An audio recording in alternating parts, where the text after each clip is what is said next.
So I think we're in a really interesting time in marketing and brand and advertising where we're actually questioning what is consumerism, how do we refer to consumers, what do brands stand for in people's lives.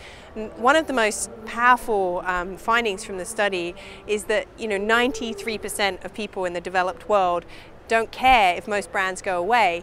Now, I wasn't actually surprised by this number. I was surprised that the number was so high because brands are actually having to rediscover their relevance in the world. And I actually think it's sort of a macro question for the advertising industry is why do they exist anymore?